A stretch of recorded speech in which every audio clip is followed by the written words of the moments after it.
All right, good afternoon, ladies and gentlemen. Welcome to our weekly interview series. I just realized I didn't get the mic placed for my guest here. 1 second. What a rookie mistake. Yeah. Yeah, perfect. Yeah. I feel like a senator, you know. All right, so welcome. For those of you who have joined us before, welcome back. For those of you who are new, welcome. This is our weekly interview series and performance series, and today we are very thrilled to have the wonderful Alexey Nikolaev, saxophonist and educator. Alexey, welcome. Thank you. Thanks for inviting me. You know, Of course. Such a pleasure. You know, but thanks for that little tour of the store. Such a great store. Who, if you guys never heard about that store, you should check it out. We're here at Ted Brown Music in Tacoma. Yeah, the best music store I've seen probably for years. You know. Yeah. So I've known Alexey for quite some time, since he moved to town. About 20 years, I would say. About 20 years, yes. Yeah. And if you're not familiar with his playing, I'm sure many of our viewers are, but if you're not, he's a tremendous saxophonist who's immigrated to the United States in 2000? Yeah. Okay. And there's a bit of some information about his all the stuff that he does on the beginning of the post here, but we're going to kind of dive in and get down to the nitty-gritty here. If you have any questions for Alexey or myself towards the end of the interview, we'll open things up for questions, but feel free to put questions in the comments prior to that if you'd like, and we'll be happy to get through them if we can here. So, Alexey, I'd like to know about how you kind of got started playing music. Can you talk a little bit about that? Oh, yeah, of course. You know, I got a musical family, so my mom is a classically trained piano player, and my dad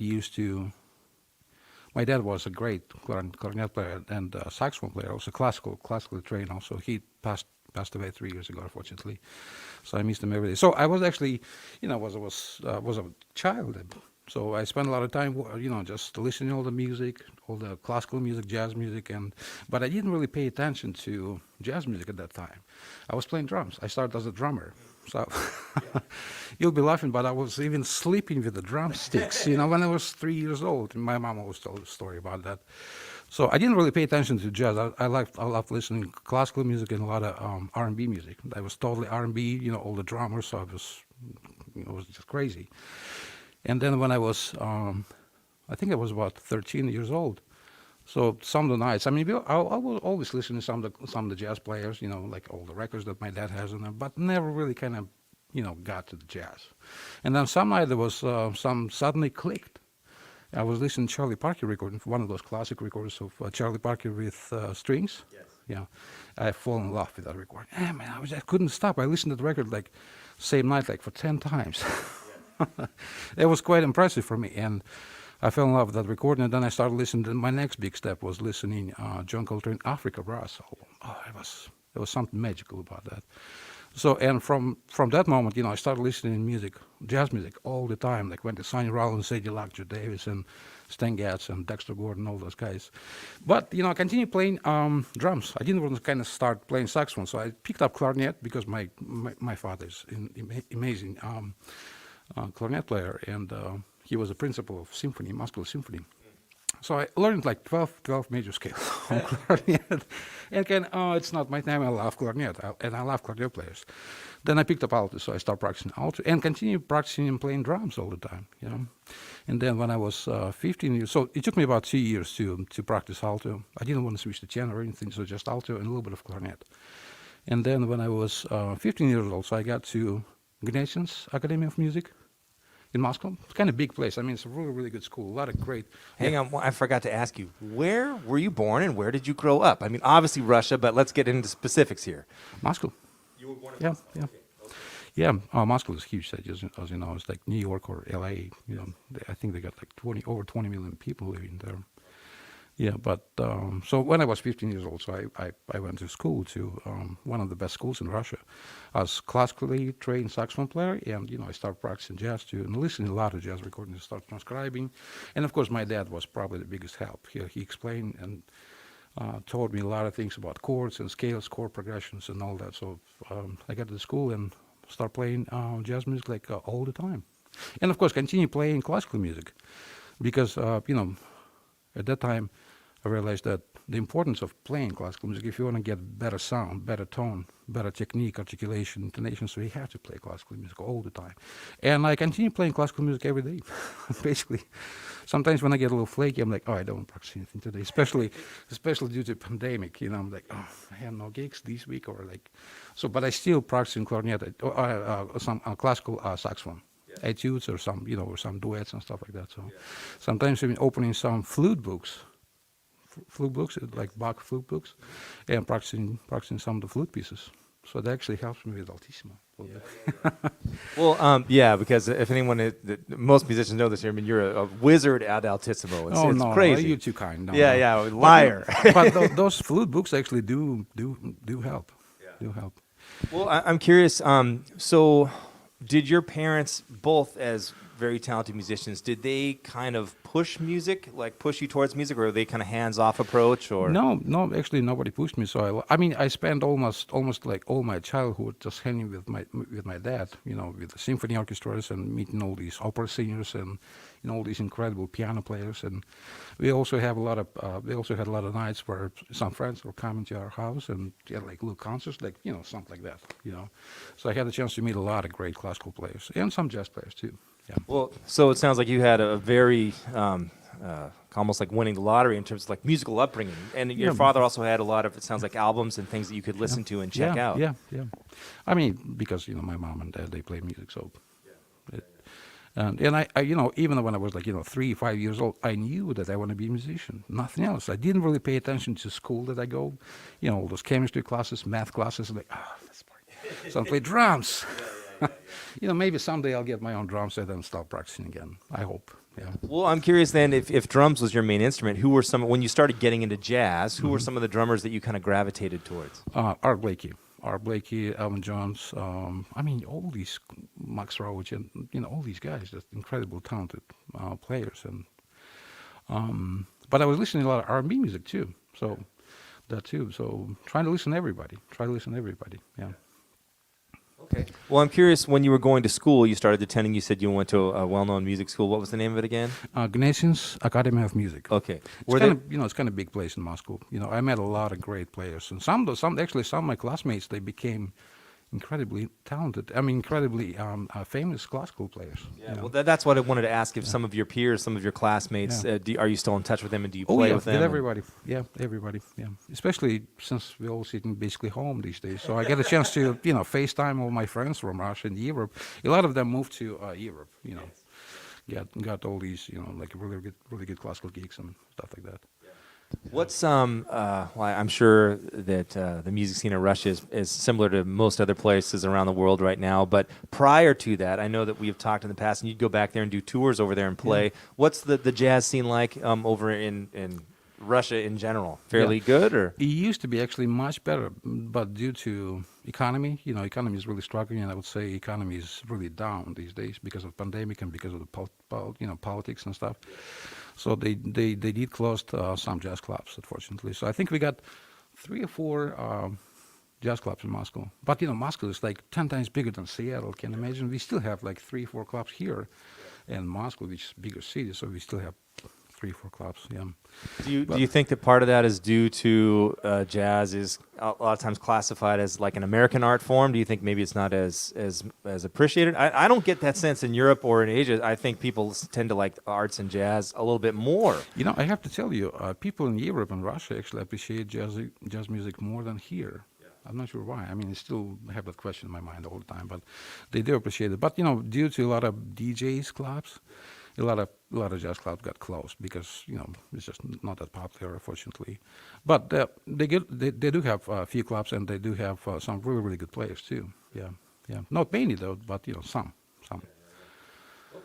Well, so you were over going to school, 15, 16, playing. What happened? Was there a college afterwards that you attended, or? I was at the academy almost for 4 years. Yeah, and then my second year actually. I got the chance to study with Dave Liebman in Dublin, Ireland. It was kind of funny because I was listening. I just got a recording of Elvin Jones with Dave Liebman and Steve Grossman. Yeah, man, I love that record. I was just listening like nonstop. And then a few months later, I got a call from school. Hey, we're going to pick few students, like best students, I would say. and go to study with Dave Liebman. Then Jack Jeanette was actually teaching there too at that time. It was, and then I met Dave. It was actually great to study with him and learn some things. I was playing drums once in a while. He was playing saxophone. He was playing drums. I was playing we just trading all the time. He's a good drummer, And a lot of Coltrane music, because, he came from that era. So a lot of Coltrane music. But it was, that was such an incredible time working with him and learning some things. And same thing, I actually met a lot of people, a lot of young players, at that time from Europe, because they're all from all over the place. So, and I still get in touch with those guys all the time. Well, now, so you're in Russia, going to school in Ireland. You're studying and playing with a lot of these artists. After Ireland, did you go back to Russia? Oh yeah. It was just one summer, almost months and a half. Studying, and then of course during the summer break. And then I finished the school and started playing with. I audition to play with like all-star big band in Russia. Really, really good school. It actually was one of the best schools for me, because when I came to play the audition, I realized that. All those monster players, much older than me, they play so well. I mean, how can I possibly join that band?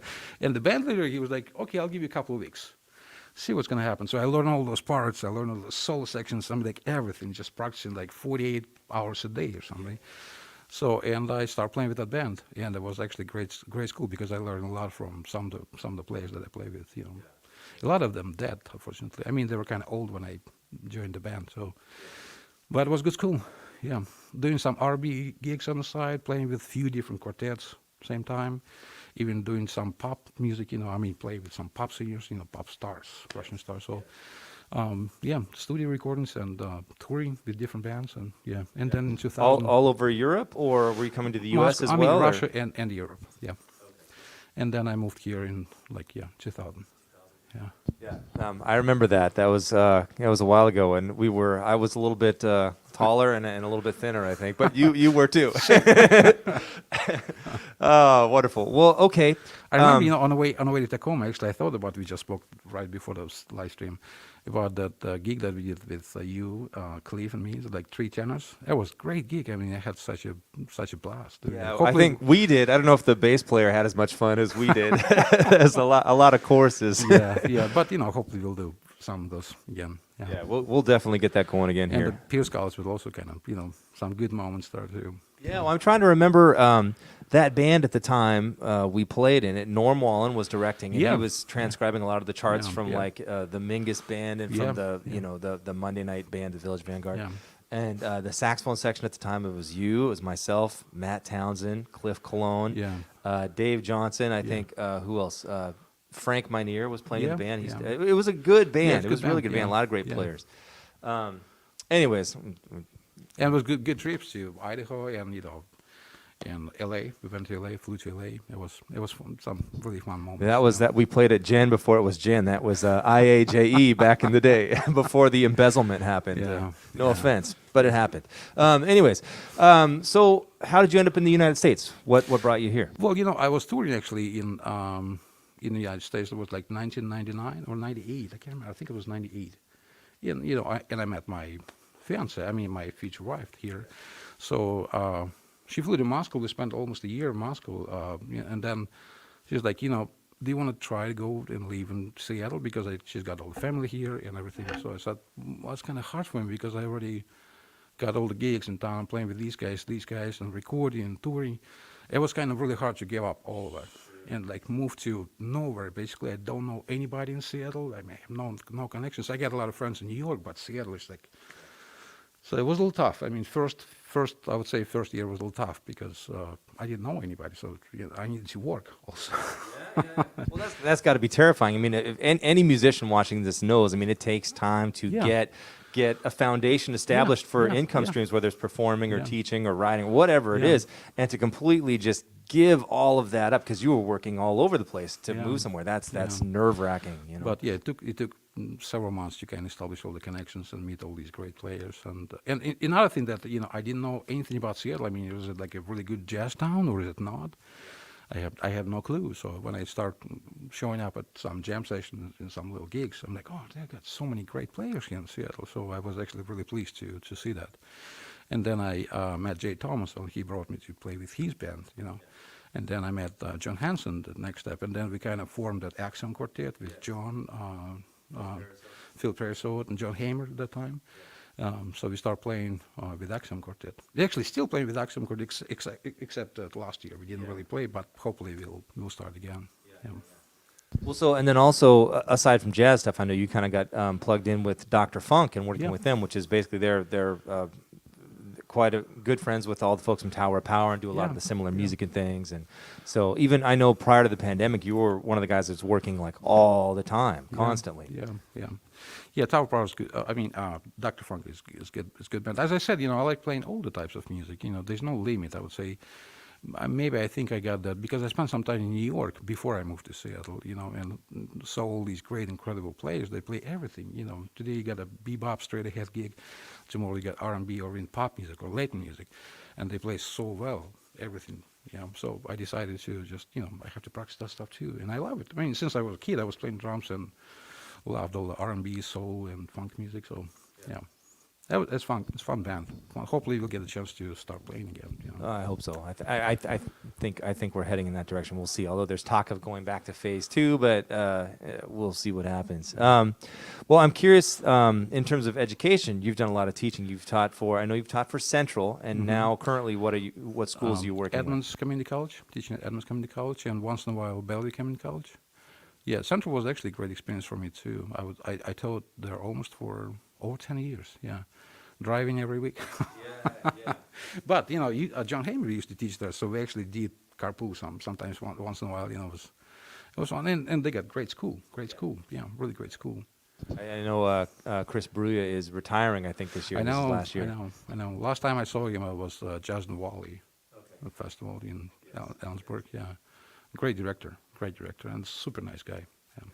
Well, I'm curious now, you've been here 21 years, roughly almost 21 years, almost 20, give or take. Yeah. And after moving to Seattle and being here for a good chunk of time, what are your thoughts on the scene and play? I mean, you kind of already spoke to this already, but your thoughts on the scene and players and education that happens here, and what are your opinions coming from Moscow, having wonderful parents as musicians and going to great conservatories? What's your take on how things are presented here and performed and taught? Education-wise, I think in Washington they get really incredible grade school for jazz.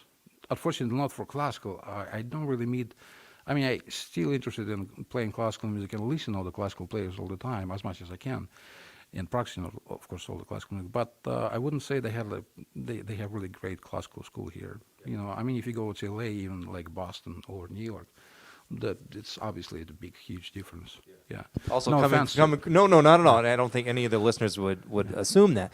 But also, too, I think coming from Russia, which is the classical music was invented over in Europe and that area of the world, and all the great composers. So there's a lot more of that history and appreciation, I would say, too, and support, I would say. Yeah. But in Washington we have such a great jazz education system. I mean, they got so many great players, so many great teachers and schools, and every high school got at least like 2-3 jazz bands. I think it's great. I mean, you're talking in here or in Russia? Here. Okay. Here. No, in Russia we never had like a jazz band at high school. We don't have that. I mean, it's like part of the education, but it's after school if you want to. But it's not like part of your education here. But here is actually, I'm so glad that works. No wonder we have so many great players in the States, in the United States, because it started from that age, and then you just grow and you listen to music and play with the bands, and then you decide if you want to do that professionally or. Yeah, but I'm so actually I'm so glad that we have such a great support here, jazz music and jazz programs. Yeah. Well, aside from teaching with these programs, you also teach privately as well, and you've been doing that for quite some time, correct? Mm-hmm. Yeah. Well, I mean, teaching full time, basically. Yeah. So, if someone wanted to study privately with you, how would they go about doing that? I'm welcoming anybody, especially beginners, because I don't have to. Actually, I prefer to take some beginners because I don't have to fix somebody's bad habits. I've been there when I have to take, some of the students. I'm like, oh, who told you that? Oh. It was Jay Thomas. No. Jay is great. Jay is one of my favorites. Yeah, but I'm teaching all the time, and I like working with students, especially when students practice. But it seems like a lot of people got a little kind of lazy due to. Well, here's a loaded question for you, and not to stir the pot, but maybe just a little bit, because my father's, he's from the Middle East. I'm half Yeah. Iraqi, and my mom's Midwestern. Oh, by the way, I've seen those pictures on Facebook. Really Oh. incredible pictures Oh, of the family and all those places. I'm like, wow, that's a history, part of history. That's Yeah. a long story. Thank you. There's a Yeah. whole other interview about that. It's but really yeah. important to have that heritage, and remembering all that, knowing that. Well, probably like Well, part of the culture. Definitely. Well, that's what I want to ask about, because my father growing up was very hard on us in a lot of different ways. I'm curious now, because you and I have both done a lot of teaching, and I noticed this with certain cultural backgrounds versus others, where I'm wondering, with your parents and upbringing and growing up in Russia, the work ethic and practice habits versus what you see versus students in America. And I know it's not across the board, but I do sense there's a little bit more apathy and laziness over here. And I'm not talking trash at all. It's just something that I noticed from, I don't know, about almost 30 years of teaching. Yeah. What, would you speak to that? But it actually is quite similar these days. It's quite similar. You go to school in Russia, you go to school in the States. It's basically the same thing. If you really want to become like full-time musician and you really love what you do, you practice like crazy. It doesn't matter. If you get time or have no time, but you have to do it, right? I see no difference, honestly, in that. I mean, it used to be maybe, but not anymore. Yeah, I see a lot of great students that practice like crazy and making really obviously really good progress. Yes. And so interested. I got some students, they like sharks. They always come for lessons totally hungry for new information, for new stuff. So I have to actually practice even more to show them something new, some more challenging each time. I love that. Yeah. Well, same thing in Russia. Same thing in Russia. But it's just classical school is a lot more stronger. Yeah. But they have too many classical players in Russia these days. It's really hard to find a good gig. I mean, really hard to find some classical band or symphony or it's just really hard because there's just so many great classical players. There's just so much competition. I wonder, do you think it's I've heard the same kind of argument here with not just classical musicians, I guess you could say that too, but musicians in general, where there's a lot of great musicians and not a lot of places to perform. Yeah, unfortunately, yeah. Well, but it's just life, yeah. You have to find every possible gig, and you have to. But as part of that also, I think they'll probably consider speaking to like more students. If you guys play in so many different styles, if you learn so many things, you get better job. You get more calls from different people. Like again, as I said, today you play straight ahead gig, tomorrow you play pop gig or like Latin gig or classical gig. So my advice to try to learn as much as you can. Different style, because each style of music, not just jazz music, I mean every music, has its own rules, and you have to follow the rules. If you do it properly, you become a really good player. You get really tasty playing, and then you get more calls as a result of that. Yeah. So that's probably good advice to everyone and to myself. Definitely. Well, I'm curious. Are there things about Europe and Russia that you miss being over here? I mean, you've been over here we consider you one of ours now, obviously, but are there things you miss about home that are different here? Yeah, besides women. Oh, I'm sorry. Keep it clean. They got a lot more theaters, musical theaters. A lot more, just a lot more classical music. That huge classical culture. I miss that because I don't see that much of that here. So, but I see some different things. I see a lot of jazz culture. I love that too. But that's the only thing I would probably miss. And of course, I miss my mom and all the friends, and because I don't really go to Russia that much these days. I was actually hoping to go like last year, but it's been a long vacation. Yeah. Definitely. Well, I should have asked this earlier. Are you an only child? Do you have brothers and sisters? I got siblings? my sister. She's not playing music, but she's not professionally, but she does play piano because we all came from musical families, so everybody plays. That was the rule. I used to practice classical piano too. Now, of course, I forget everything, but I do listen to a lot of classical piano players, and also jazz players. A lot of jazz piano players. I'm trying to steal a lot of ideas from how's it going to sound on saxophone, and it sounds great on piano, but then. And then a lot of guitar players I'm listening to, besides, of course, listening to a lot of jazz horn players. Yeah. Well, I know you mentioned Charlie Parker as one of the saxophonists who kind of got you into that direction.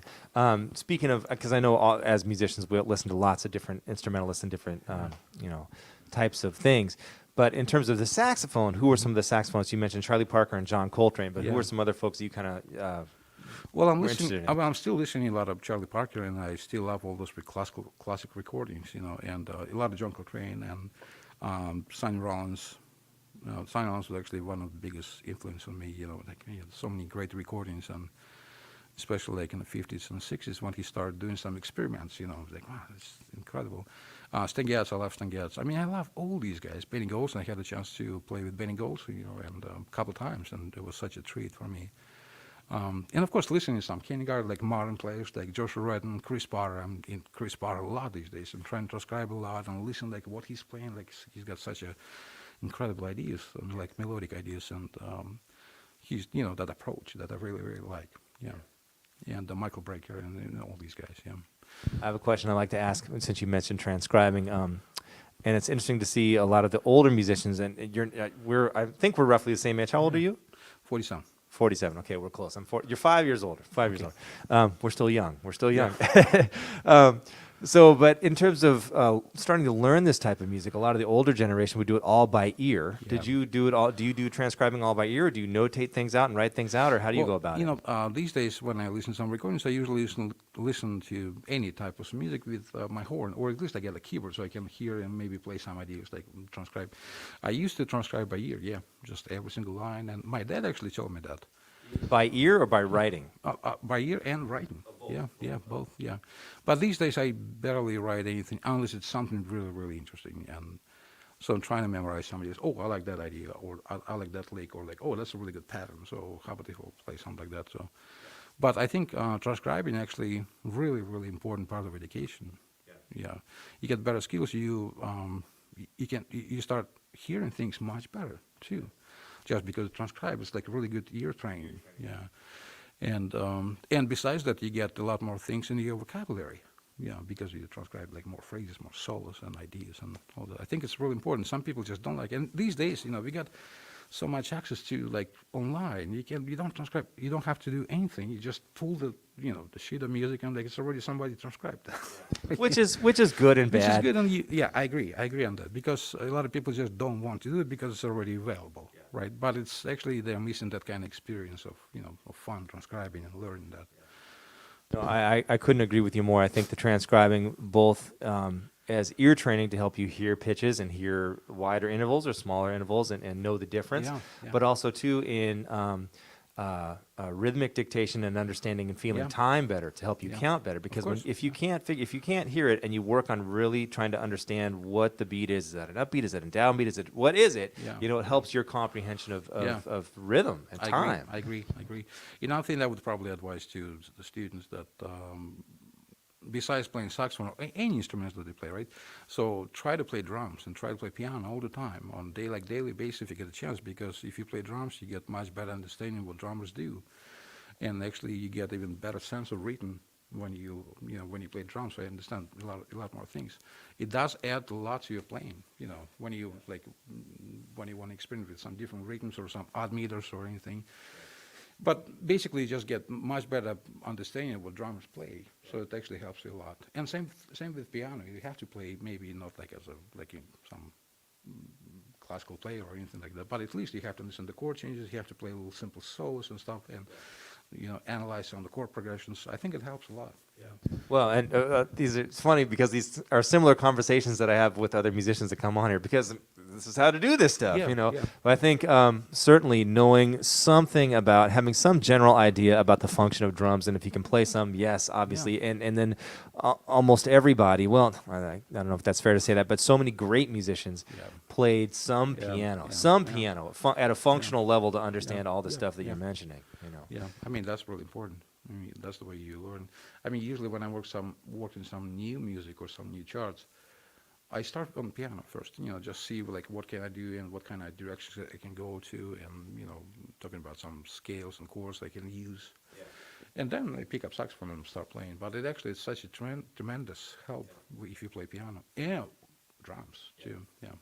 Well, I'm curious, and I don't think I've ever talked about this with you, and I haven't, and this is why I want to ask, because you know a billion tunes, you know a lot of tunes, you're a walking real book. I'm trying to learn as much much as I can. Yeah. I wouldn't say that I know that many tunes, but I certainly working on some tunes. Yeah, When and you play them extremely well, particularly the ones that you know. But I'm curious about composing, because I don't know if I've ever heard you call one of your tunes, or do you write tunes? Do you I compose? actually wrote a lot of tunes for last year because we all stuck at home. So I had a lot of time writing some tunes. So I'm just looking forward to go back to playing and do some of my own tunes. Yeah.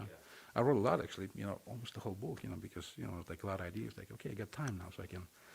So hopefully we'll get a chance to start playing, doing the club dates and rehearsing and all that. Really miss that part. Yeah. I'm just keeping an eye on the time here.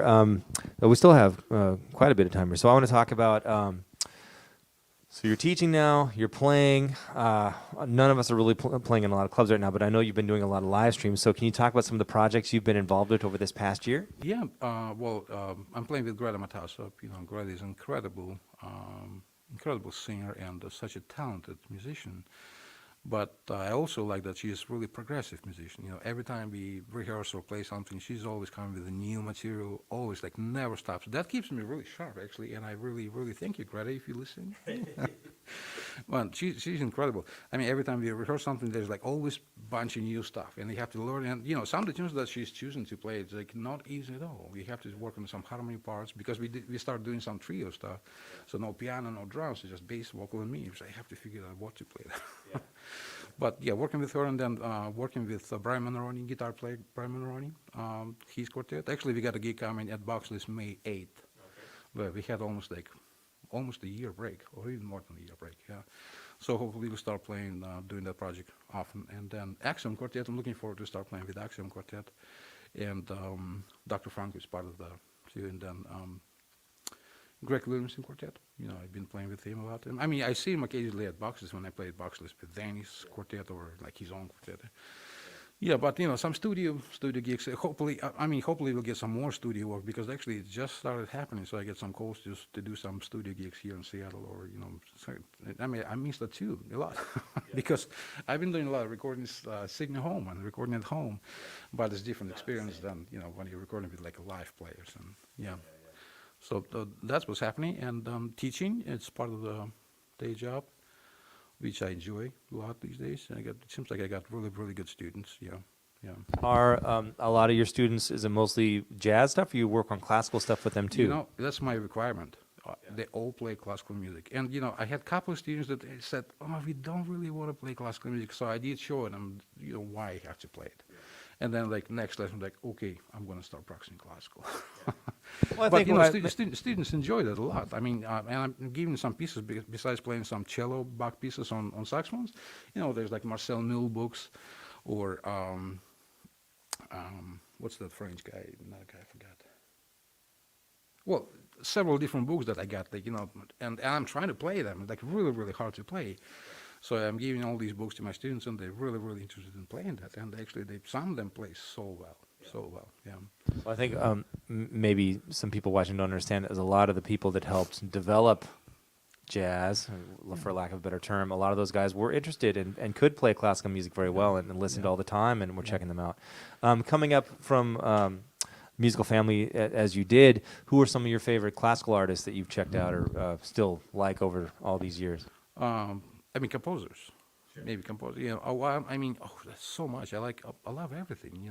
Listening to Mozart music, I'm listening Bach music all the time, and Stravinsky, Scriabin, Rachmaninoff, Tchaikovsky, and Chopin is a big influence on me also. I mean, and I got like my favorite players, mostly piano players that I'm listening all the time. It's like Vladimir Horowitz, and a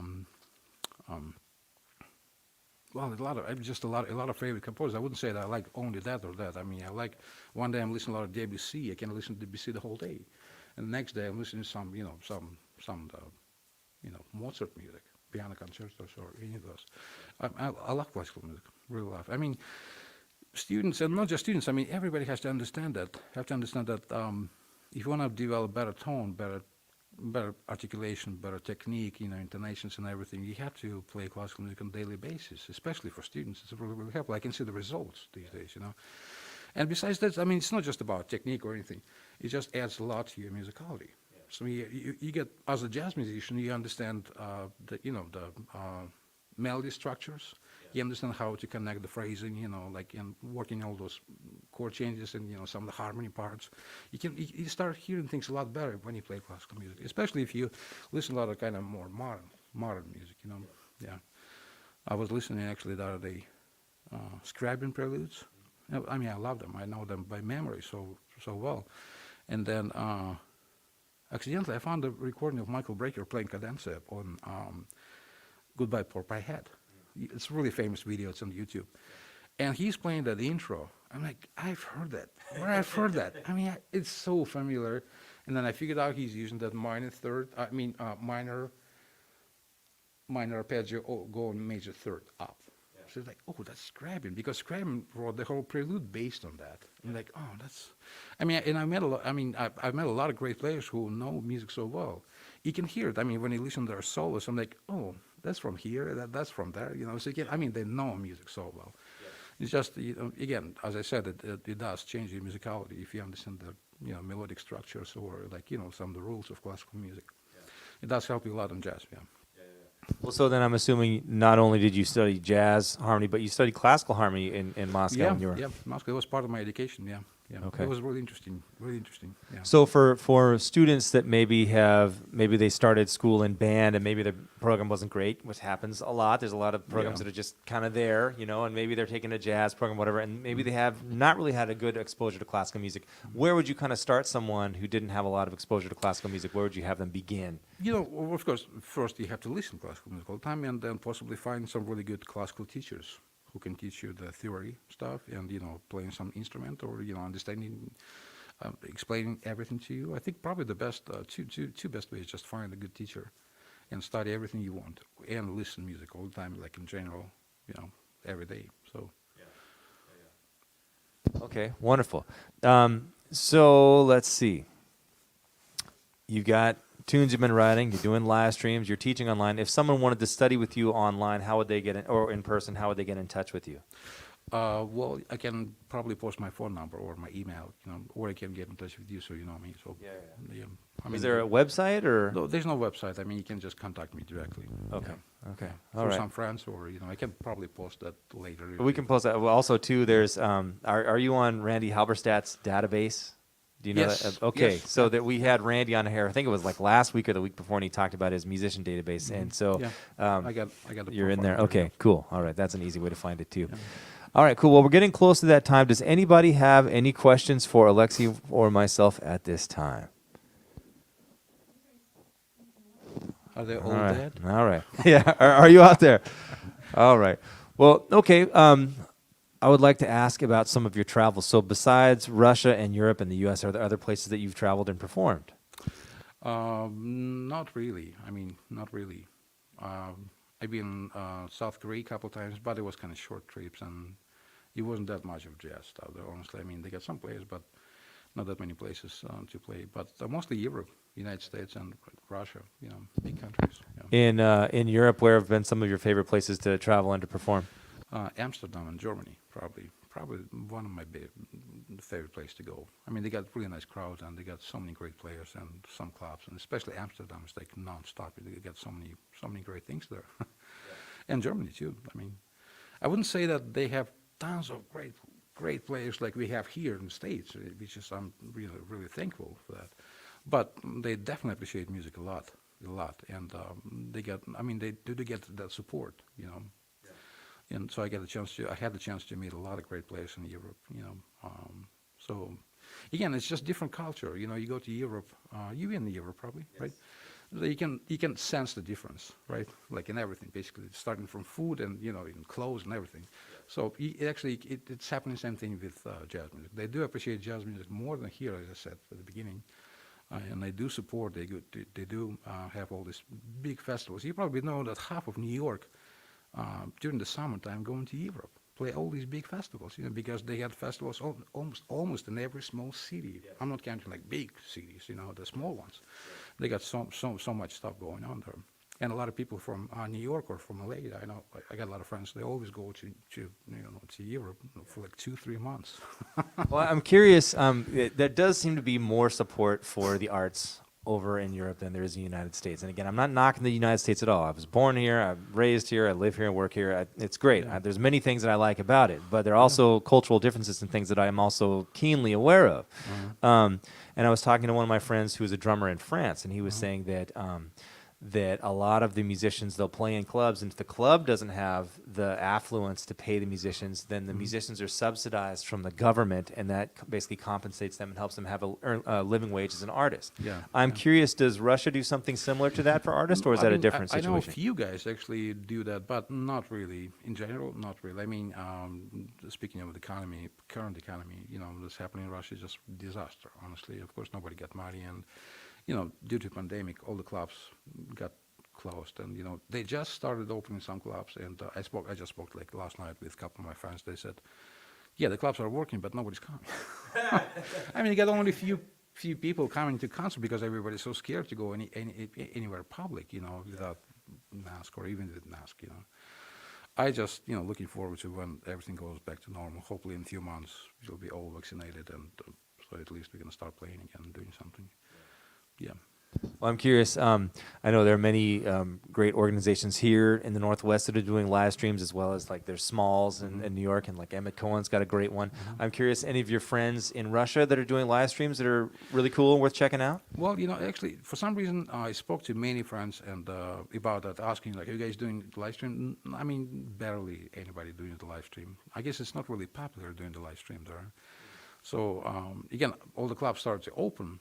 And so they start playing the live gigs and stuff like that. But I've seen only like a couple live streams. Like, why are they not doing that? I'm not sure why. I guess everybody prefers to do the live gig, not just live stream. It's a different experience. I never had that experience playing so many live streams last year. You get nervous a little bit too. I mean, you play public all the time, right? I mean, you don't get nervous, but live stream is different. Like, the camera next to you, and it's like the microphone. I feel like a senator. Well, it's funny. I mean, I was talking to I think it was Greg and Stefan, because prior to the pandemic, we were working anywhere between 3 to 5 nights a week playing clubs, same as you. And I miss the days of just showing up at a club, maybe grabbing a bite to eat, taking out my saxophone, and just playing. Now it's like, all right, I got to make sure I've got good internet connection, and get the computer out, get the mics, bring all the gear, make sure I've got the music written. Just it's crazy. It's crazy the amount of work that goes into it. Yeah, no, it's a lot of pressure, and I really appreciate what you do. By the way, I really appreciate what you're doing here. It's like everybody's watching these concerts like every Sunday. I'm glad you do that. Well, the thing that I've really enjoyed about this, one, I mean, as nerve-wracking as it is to write the music every single week, so we don't have any issues with ASCAP or BMI. I mean, that is nerve-wracking.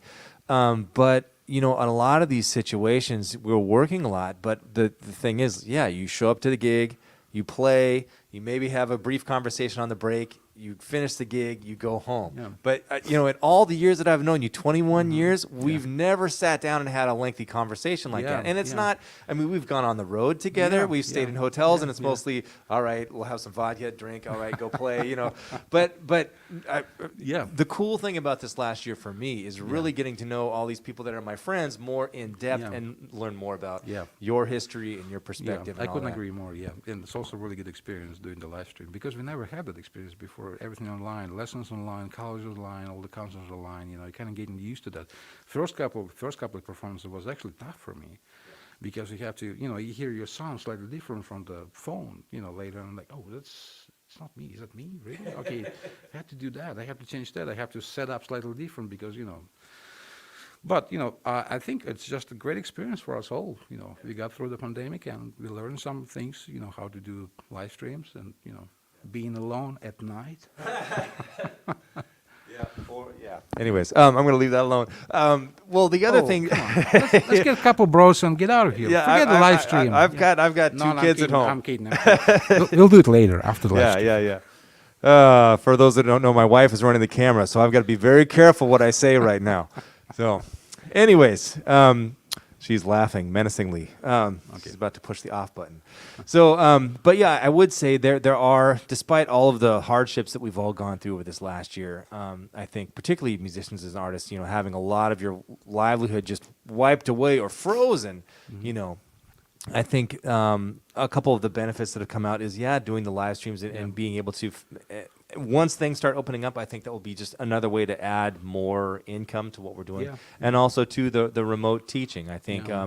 that we've learned that it's not ideal. I mean, clearly having like a large group and ensemble, maybe not the most awesome way to do Yeah. things. But in the past, I know like where my home was in the past, where if it snowed or something like that, Yeah. everything was shut down. Yeah. But now it's like, okay, well, we can still do lessons. Yeah. We don't have Yeah. to lose Yeah. the income from doing Yeah. that. So It was there's a been little- some. It was a little tough, a little tough when I started doing online lessons because I never did that before. I never done that before. I mean, I did told a couple lessons on FaceTime, like for a couple LA guys took lessons, but it was like a short period. So, and then I started doing it on like a daily basis. It was kind of hard for me to get to use the headphones, to use the microphone, and the get out of the microphone, just make sure it's not too loud.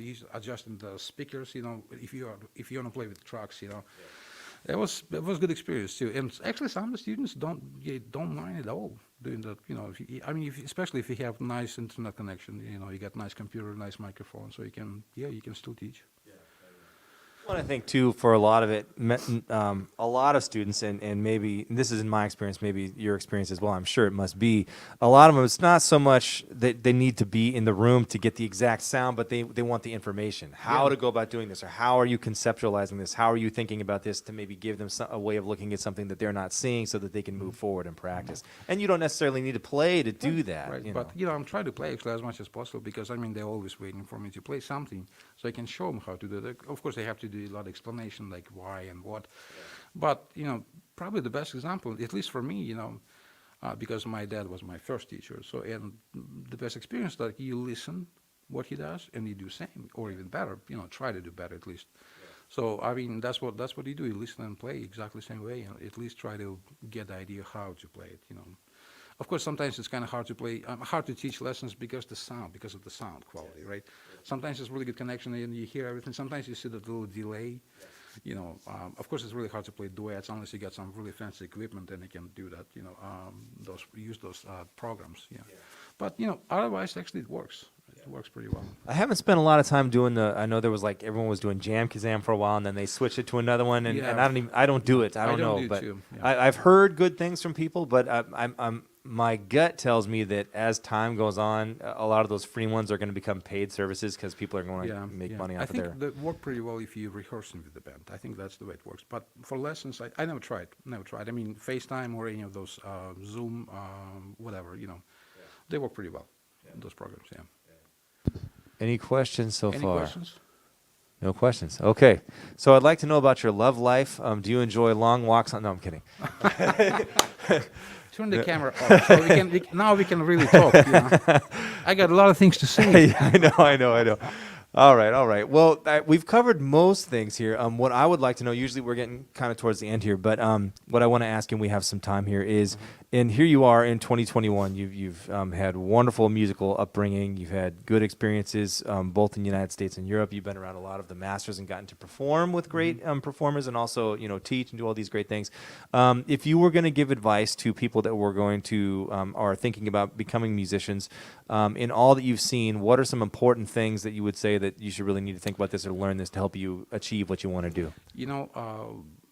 Probably the best advice I can give you, don't be afraid to become a full-time musician, because unfortunately I see a lot of students who are actually really good students, are the good players, young kids, they can play so well, but they decide to go have a day job at Microsoft or Amazon, any of those, right, and have music on the side. It does affect their playing. I can't tell you, it does, because they're not spending enough time. I mean, they try to practice as much as possible, but it doesn't really work. So my advice is just don't be afraid. I mean, if you really want to be a musician, it doesn't matter, classical, pop, jazz musician, so do what you love, and just go there. So there's no you have to be afraid of something. I know, we all depend on, how much we made, and, and we got families and kids, right? So it's kind of, it's a lot of responsibilities. But if you're a young kid, so definitely go there. Don't be afraid of that, yeah. Because you can always get a day job. But as time flies, you have to spend all these youth years, just practicing, listening, playing, and going to jams and everything. So yeah, that's my suggestion. Yeah. No, that's a very good point, and I think you're the first person out of all the people we've had to say it from that side, which is good. I had the exact same conversation when I was going to go to school. I wasn't planning on going to college at all, and I was going to play. I mean, I knew I wanted to be a musician, and I remember my mother was like, well, if you go to college, you should do a double major in music and something else, just in case music doesn't work out. And I'm like, well, That's what you kids know. do these days a lot, you know. Yeah, and you so know. I basically said, no. I mean, I was practicing at the time like 8 hours a day, and I went to school for music. And if I had taken that advice and not given it 100%, I think a lot of opportunities would not have presented themselves, and I wouldn't have been ready to take care of it had that Of course, come it's a around. really easy road to take if you decide to go for like some really fancy day job, and you're totally secure, right? And then you can play music. But it's not the same when you're a full-time musician. You can have, you know, the experience in being a full-time musician. You know, a lot of things does affect that. You know. Well, and that's actually, I think, a really great point, because it's not necessarily just playing the music. I think there's something to be said to, for better or worse, having the lifestyle as a musician, because you see things, you see more perspectives and more sides to things beyond just the financial aspect of it. Yeah, I agree. Totally agree. Yeah. All right, well, I think we're going to wrap it up here. Alexey, thank you so much for Thanks your having me. expertise. Yeah, it's great to see everybody. Yeah. And we will definitely do this again and do some more I'll playing. see And I you want you to shortly. write some songs next time. Okay, I will. I will. All right, so we're going to take a short break here at 6 o'clock. We're going to resume. And, oh, it looks like we got a question. Hang on. Yes, question. For Alexey, when you have jazz students practicing classical pieces, how do you choose the piece? Do you suggest particular ones, or let them play whatever they want? So the question is for Alexey, and it's if you have students that are jazz students that are playing and they're having them do classical music, how do you choose what classical pieces that they play? Okay, well, I can see the level that they play in. You know, some of my students who just started playing classical music, they already want to play like more modern, more, you know, complicated stuff. Like, no, you have to play that first. How about if you start with Bach music or Handel, you know, or any of those great composers, or Mozart? You know, there's tons of books written for saxophone these days. And then when they get better, I can see the level. I can give them some more and more challenging pieces, and finally they play some really challenging stuff, you know. So, but you have to start. You have to kind of start slow with that, you know, because you have to have like a proper tone quality. You have to have good technique, articulation, and play perfectly in tune. Like for example, I play tenor, alto, soprano. But when I practice soprano, I play classical music only. Never practice jazz and soprano. I mean, why? Why don't you to do that? You have to play in tune first of all. You have to get good tone, and then I'm just practicing classical music all the time. I can practice soprano like 2 hours straight, like playing classical music. But when it's time to play a jazz gig on soprano, I can see the result. You know, I can see the benefits of playing classical music. And besides, I started practicing Iwi for the last couple of years. What it's an incredible instrument, kind of hard to play. I always thought about it as, oh, that's just a toy. That now I really appreciate what Michael Brecker did on that, you know, on that instrument. Yeah. Not only what he did, but when he did, because the quality of the instrument then versus now, it's crazy. Yeah, it is hard instrument to play. I mean, if you're probably familiar with the octave mechanisms, like, oh, that's hard to do, but I love it. I love it. Yeah. Any more questions? Any other questions?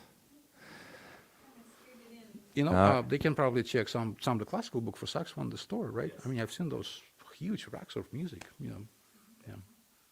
All right, well, Alexey, thank you for your time. Yeah. Thank you for our viewers. My If pleasure. you've been enjoying the interview and you want to support our work here, as I said, we do these interviews and the performances every single week. They're always free. You don't have to sign up and give us your email address and your life story and all that kind of stuff. You just watch it and enjoy it. If you find value in what we're doing, please consider making a donation. You can do that via Venmo or PayPal or mailing a check, and all the information is on the post here. And we'll be back here in a little bit to start the live performance at 6 o'clock with a bunch of brand new music for you. So stay tuned and hope you enjoyed it. Yeah. Bye.